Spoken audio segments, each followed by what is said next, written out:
Now that you've started writing, the hardest part is over. Well, sort of. You have your book, and you're making good progress. But there are still countless things to consider. Character development, description versus dialogue, chapter breaks, the killing of characters, subplots, the ending, to cliffhanger or to happily ever after. And those are only a few of the many things that a person should consider when writing. Or, if you're like me, you just write and worry about all of those details later. Let's say for a moment that you have written the last period on the last sentence on the last page of your novel. You may have even written the end, as I am wont to do. First off, congratulations. Finishing a writing project is quite the feat, and it is absolutely nothing to sneeze at. No matter what anyone else says, you have written it.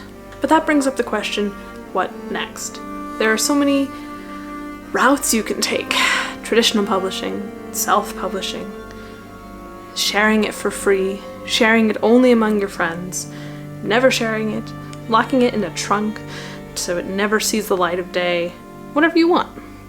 Whatever you choose, though, realize a few things. Your work is not perfect. It may be really, really good. It may be terrible. It may be anywhere in between, but it is definitely not perfect. As such, it needs an edit. How extensive an edit, though, that depends on what you want to do with it. For any sort of publication, a professional edit is the minimum. If you're going into traditional publishing, you can get away with multiple rounds of self-edits and some beta readers probably, because your publisher will provide you with a professional editor. For self-publishing though, like me, hire a freelance professional editor. I go through multiple rounds of self-edits before I send it off to beta readers, whose critiques I take and put into a final edit, before I even send it off to my editor. Then, of course, I take her edits and do another round, and then we publish it, or get it ready for publication, and look at and make sure everything is tickety-boo with that. There are other things to consider, of course, during the afterwards stage as well.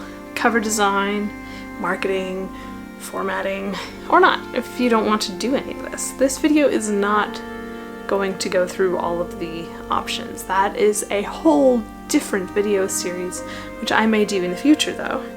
I am going to say that there are many questions to consider no matter what stage of the writing process you're in. The possibilities are boundless. This can seem overwhelming, and some days it definitely is. But the more you write, the easier it becomes. Words become second nature. Your story takes form. Sometimes that form is mush. I have done plenty of mush, but that's okay. You, no matter where you are in the process, are a writer. And words are your medium. Words, probably more than anything else, can change the world. So keep writing.